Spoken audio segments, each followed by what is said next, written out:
যে ক্ষমতার অপব্যবহারপূর্বক পরস্পর যোগসাজশে প্রতারণা ও জালিয়াতির মাধ্যমে জনতা ব্যাংক লোকাল অফিস থেকে বেক্সিমকো গ্রুপের বিভিন্ন প্রতিষ্ঠানের অনুকূলে ঋণ গ্রহণপূর্বক আত্মসাৎ এবং উক্ত আত্মসাৎকৃত অর্থ স্থানান্তর, রূপান্তর এবং হস্তান্তরের মাধ্যমে এগুলি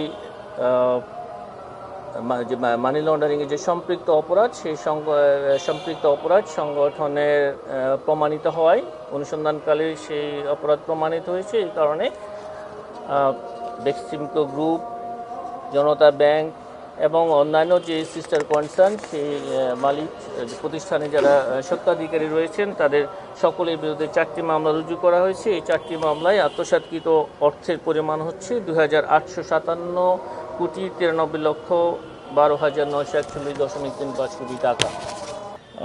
সালমান এফ রহমান বা বেক্সিমকো গ্রুপের বিভিন্ন ব্যক্তি এবং তাদের প্রতিষ্ঠানের বিরুদ্ধে যে অভিযোগগুলো আমাদের এখানে অনুসন্ধানাধীন রয়েছে, সেগুলি যে ইতিমধ্যে অনেকগুলো অনুসন্ধান কাজ শেষের পথে আছে।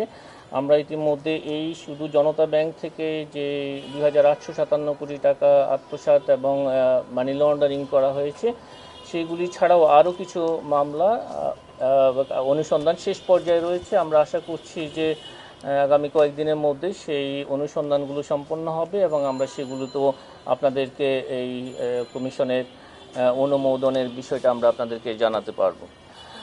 আর যে বিষয়গুলো আপনারা বলেছেন, তদন্ত পর্যায়ে যেগুলো রয়েছে, তদন্ত শেষ হলে আমরা নিশ্চয়ই আপনাদেরকে সেই বিষয়টা যথাসময়ে অবহিত করব। আমি আসলে আপনাদেরকে অনুরোধ করব যে দুর্নীতি দমন কমিশন আইন 2004 সংক্রান্ত যে অধ্যাদেশটি জারি হয়েছে, সেটা আরও পর্যালোচনা করার জন্য, এবং আপনি সুনির্দিষ্টভাবে যে অভিযোগ করেছেন যে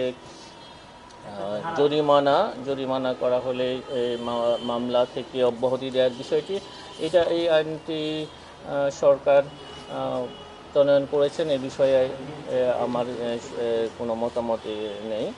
এটা নিশ্চয়ই এই বিষয়ে আমাদের যদি কোনো বিষয় থাকে, কমিশন সে বিষয়ে পর্যালোচনা করে পরবর্তীতে এই বিষয়ে কমিশনের অবস্থান জানাবেন।